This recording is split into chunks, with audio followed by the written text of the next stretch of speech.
Assalamualaikum girls. I'm Shamsunisa from Royal Degree College, Chemistry Department. As we are dealing with Unit 1, Inorganic Chemistry, in this Chapter 1, Chemical Bonding. Today we'll study about molecular orbital theory, types of orbital overlap, and rules for linear combination of atomic orbitals.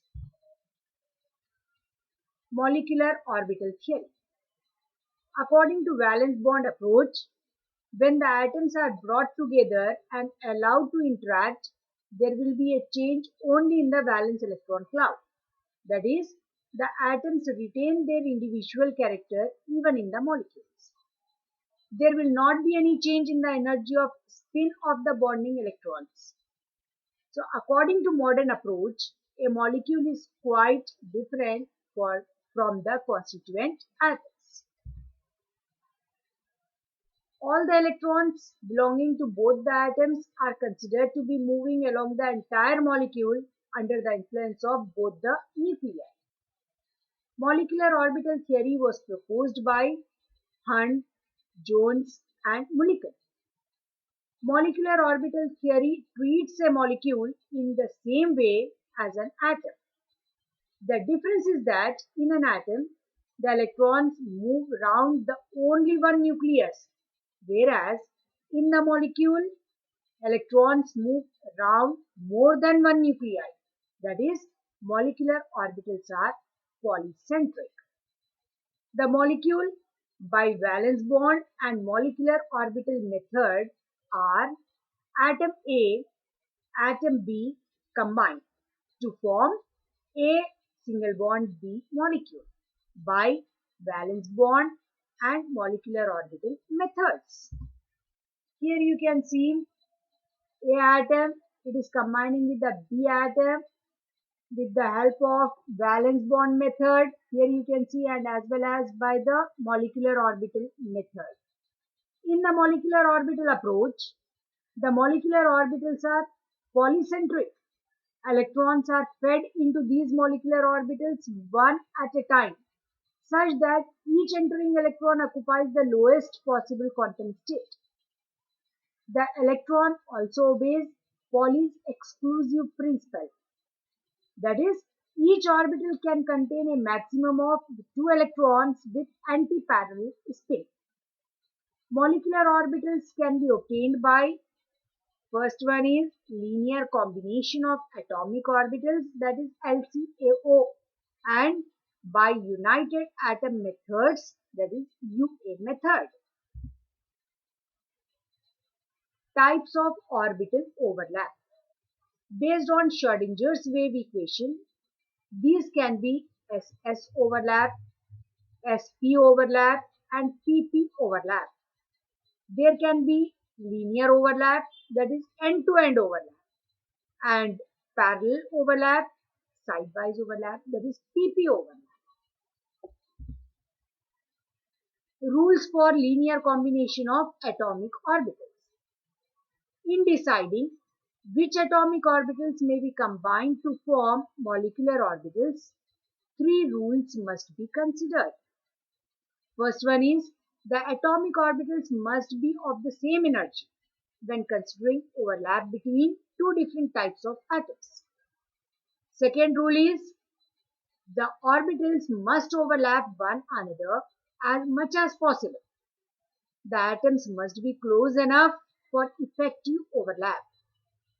And the third one is, in order to produce bonding and antibonding molecular orbitals, either the symmetry of the 2 atomic orbitals must remain unchanged when rotated about the internuclear line, or both atomic orbitals must change symmetry in an identical manner.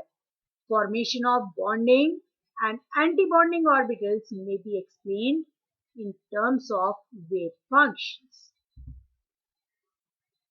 Let the wave functions of the 2 atoms A and B be psi A, it is the wave function for A atom, and psi B, it is the wave function for B atom respectively. These 2 atomic orbitals may combine in 2 ways. Here you can see first way, that is psi b. This is the wave function for the bonding orbital. It is equal to psi a plus psi b. That is wave function of A atom plus wave function of B atom. Then another way is psi a. That is nothing but wave function for anti-bonding orbital. It is equal to psi a minus psi b. That is wave function of A atom minus wave function of B atom. Here you can see the figure. Psi a, that is the wave function of A atom, and here psi b, wave function for the B atom, and at the center molecular orbitals, as we are seeing here, bonding orbital. For that, the wave function, that is psi b, that is the wave function for the bonding orbital. It is equal to psi a plus psi b. And for the antibonding orbital, wave function is psi small a. It is equal to psi capital A minus psi capital B. Each atomic orbital has a particular energy and may be defined by 4 quantum numbers. Each molecular orbital has a definite energy and is also defined by 4 quantum numbers. The principal quantum number, which is indicated with small n, has the same significance as in atomic orbitals. The azimuthal quantum number, which is indicated with small l, also has the same significance as in atomic orbitals. And the third quantum number is magnetic quantum number of atomic orbitals is replaced by a new quantum number, that is lambda. In a diatomic molecule, the line joining the nuclei is taken as a reference direction, and lambda here represents the quantization of angular momentum in h by 2 pi units with respect to this axis. So here lambda takes the same values as small m, that is magnetic quantum number, takes for atoms. That is lambda value is equal to minus L, and then minus 3, minus 2, minus 1, 0, plus 1, plus 2, plus 3, and so on up to plus L.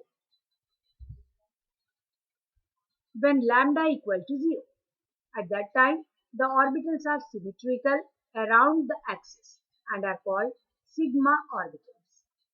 When the lambda value is equal to plus 1 or minus 1, they are called pi orbitals.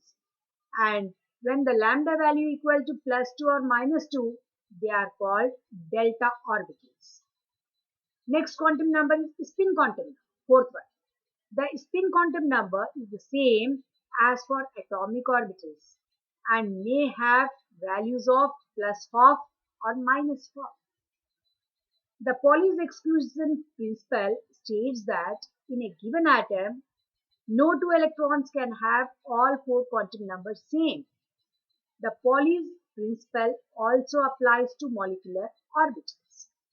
The order of energy of molecular orbitals has been determined from spectroscopic data. In simple homonuclear diatomic molecules, the order is like this: sigma 1s, sigma star 1s, sigma 2s, sigma star 2s, sigma 2px, pi 2py, pi 2pz, pi star 2py, pi star 2pz, sigma star 2px. This is increasing energy. 2py atomic orbital gives pi bonding and pi star antibonding molecular orbitals, and the 2pz atomic orbitals give pi bonding and pi star antibonding molecular orbitals. So the bonding pi 2py and pi 2pz molecular orbitals have exactly the same energy and are said to be doubly degenerate. In a similar way, the antibonding pi star 2py and pi star 2pz molecular orbitals have the same energy and are also doubly degenerate. A similar arrangement of molecular orbitals exists from sigma 3s to sigma star 2px, but the energies are known with less certainty. The energies of the sigma 2py and pi 2py or pi 2p, not y here, molecular orbitals are very close together. So the order of the molecular orbitals shown above is correct for oxygen and heavier elements, but for the lighter elements, that is boron, carbon and nitrogen, the pi 2py and pi 2pz are probably lower than sigma 2px for these atoms.